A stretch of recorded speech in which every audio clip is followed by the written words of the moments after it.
जय हिंद दोस्तों, स्वागत है आपका आपके अपने यूट्यूब चैनल में। दोस्तों, इस वीडियो में हम बात करने वाले हैं कुलाम के नियम के बारे में, यानी कि लॉ ऑफ कुलाम कि कुलाम का नियम होता क्या है। ठीक है दोस्तों, और ये आपके परीक्षा की दृष्टि से बहुत ही महत्वपूर्ण है क्योंकि आपके पेपर में बहुत बार पूछा जा चुका है।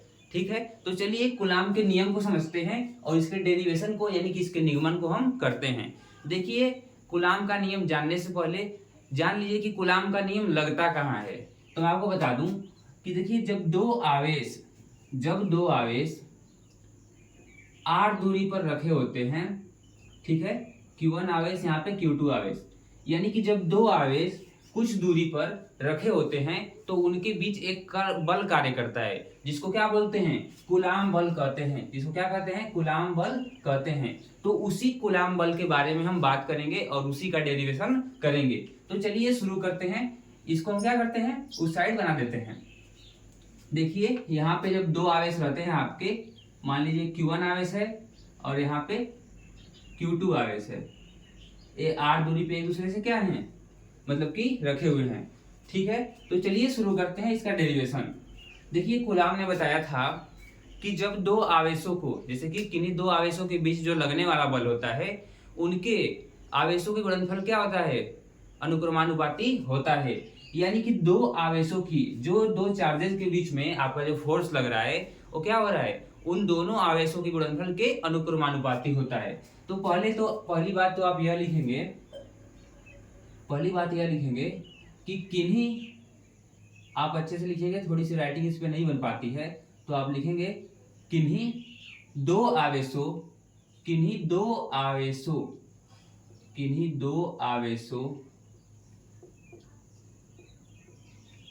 के बीच किन्हीं दो आवेशों के बीच लगने वाला बल, किन्हीं दो आवेशों के बीच लगने वाला बल, ठीक है, जो इनके बीच में जो फोर्स कार्य करेगा उसकी हम बात कर रहे हैं। ठीक है, तो किन्हीं दो आवेशों के बीच लगने वाला बल उनके उनके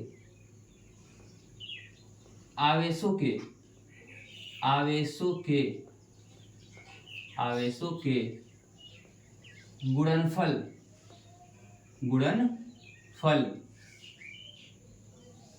ठीक है, तो किन्हीं दो आवेशों के बीच लगने वाला बल उनके आवेशों के गुणनफल के क्या होता है, गुणनफल के व्युत्क्रमानुपाती होता है। गुणनफल के व्युत्क्रमानुपाती, अनुक्रमानुपाती, ठीक है, अनुक्रमानुपाती होता है। अनुक्रमानुपाती होता है। ठीक है, तो इस बात को आप समझिए। और इसको कैसे लिखेंगे आप, कि जो आपका F होता है, जो आपका बल होता है, जो आपका कूलाम बल होता है, वो प्रोपोर्शनल होता है किसके, Q1 Q2 के, इन दोनों आवेशों के गुणनफल के। ठीक है, तो यहां से आपकी इक्वेशन नंबर 1 हो गई, यानी समीकरण नंबर 1 हो गया। किन्हीं दो आवेशों के बीच लगने वाला बल उन आवेशों के गुणनफल के अनुक्रमानुपाती होता है। यानी जो आवेश हैं, जो इनका गुणनफल होगा, वो बल क्या होगा, इनके अनुक्रमानुपाती होगा। यानी कि इन दोनों का गुणनफल जितना ज्यादा आएगा उतना ही फोर्स इनके बीच के ज्यादा कार्य करेगा।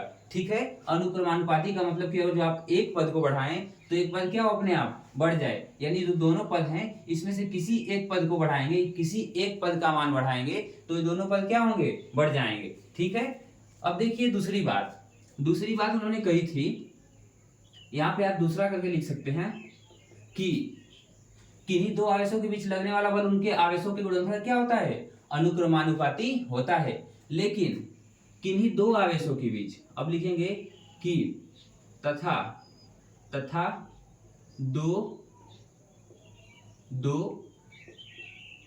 आवेशों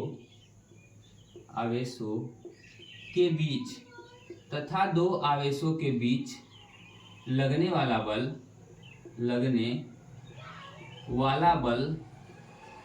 किन्हीं दो आवेशों के बीच लगने वाला बल उसके दूरी के वर्ग के व्युत्क्रमानुपाती होता है। यानी जो ये r दूरी है इसके क्या होता है, वर्ग के व्युत्क्रमानुपाती होता है। ठीक है, तो तथा दो आवेशों के बीच लगने वाला बल उनके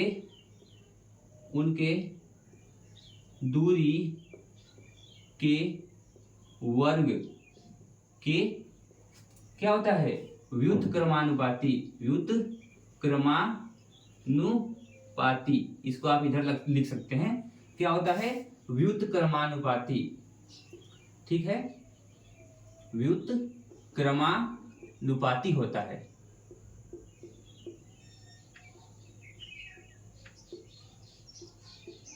तो यहां से क्या हो गया, आपकी दूसरी इक्वेशन बनेगी, तथा दो आवेशों के बीच जो लगने वाला बल होता है उनकी दूरी के वर्ग के व्युत्क्रमानुपाती होता है, ठीक है। यानी कि जो F universally proportional to m1/r², यानी कि जो उनके बीच की दूरी जो r है, जो उसका वर्ग होता है, उसके व्युत्क्रमानुपाती होता है कूलाम का बल, यानी कूलाम बल, ठीक है। यहाँ पे इसको आप इक्वेशन नंबर 2 दे सकते हैं, ठीक है। देखिए अब इन दोनों इक्वेशन को ध्यान से देखिए, जो F proportional to Q1 Q2 है और F प्रोपोर्शनल टू 1/r² है, ठीक है। अब चलिए देखते हैं समीकरण 1 व 2 से मान रखने पर क्या होता है। यानी समीकरण 1 व 2 में जब हम मान रखें तो F तो बराबर है, ठीक है। तो अब लिखेंगे समीकरण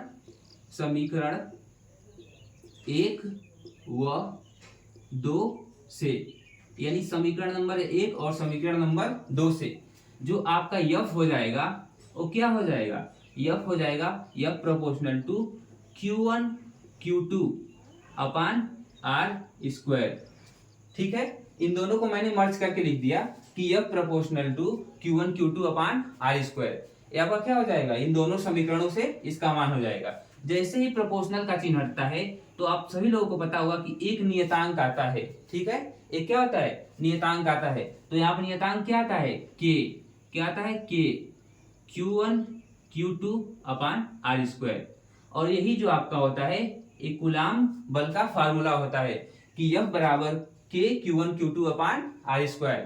कोई पूछेगा कि दो आवेशों के बीच में लगने वाला जो बल होता है उसका सूत्र क्या होता है, तो F बराबर k Q1 Q2/r², ये दो आवेशों के बीच लगने वाला बल होता है, ठीक है। अब चलिए हम समझते हैं कि इसमें जो k आपका आया है वो क्या है। तो यहाँ पे आप लिख सकते हैं कि k क्या है, एक नियतांक है, नियतांक है, क्योंकि इसका मान क्या होता है, फिक्स होता है, ठीक है। एक k क्या है आपका, एक नियतांक है। तो देखिए अब k के बारे में समझ लेते हैं कि k को हम क्या लिख सकते हैं। इधर मैं लिख रहा हूं k बराबर आपका होता है, अब आपका यहाँ से डेरिवेशन कंप्लीट हो चुका है, ठीक है। अब यहाँ से मैं लिखता हूँ k बराबर क्या होता है।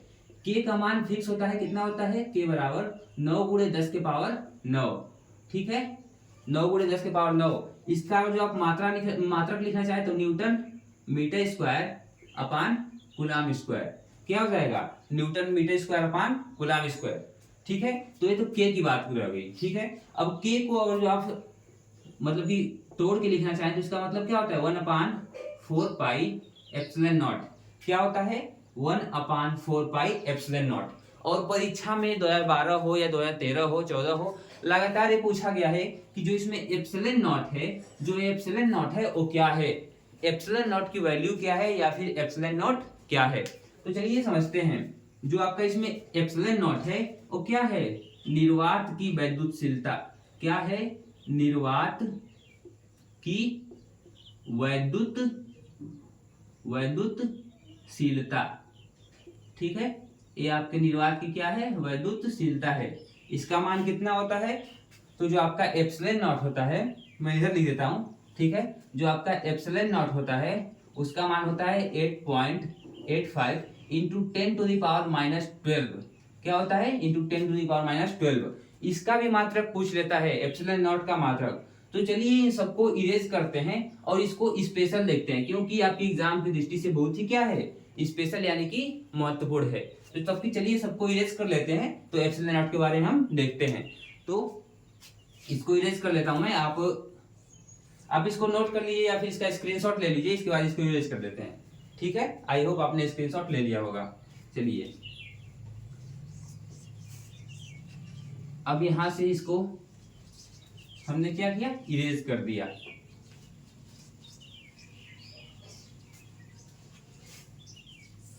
अब देखिए जो आपका प्योर निकल के फार्मूला आया था वो आया था F = k Q1 Q2/r²।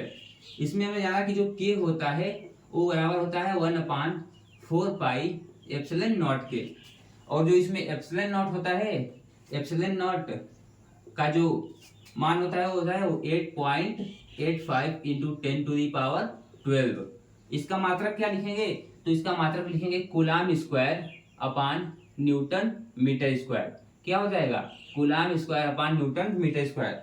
इसका बीमा भी पूछ लेता है। इसका बीमा नेसेसरी है कि जब भी पूछेगा कि निर्वात की वैद्युतशीलता है क्या और उसकी बीमा बताइए, तो बीमा आपको लिखना पड़ेगा। तो कूलाम का बीमा क्या होता है, जैसे कि आई बराबर क्या होता है, Q इंटू टी होता है, ठीक है ना। आई बराबर Q अपान टी होता है, तो Q बराबर क्या हो जाएगा, I इंटू टी। Q बराबर क्या हो जाएगा, I इंटू टी। आई को हम क्या कर सकते हैं, एम्पियर होता है, और टी का टी ही यानी कि टाइम ही होता है। तो इसकी बीमा क्या हो जाएगी, यहाँ पे जो कूलाम स्क्वायर की बीमा है वो हो जाएगी 80 अपान में जो आपका न्यूटन है यानी जो बल है उसकी बीमा क्या होती है, तो ml t के पावर -2। मीटर का क्या हो जाएगा यहाँ पे, यल स्क्वायर।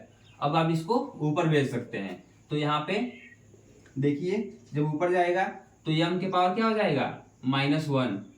m के पावर जो m ऊपर जाएगा तो -1, यल ऊपर जाएगा तो देखिए यल 2 है और यहाँ पे 1 है। जब आधार समान होते हैं तो घात क्या होता है, जुड़ जाता है, 2 और 1 3 हो जाएगा, तो यल के पावर -3 आ जाएगा।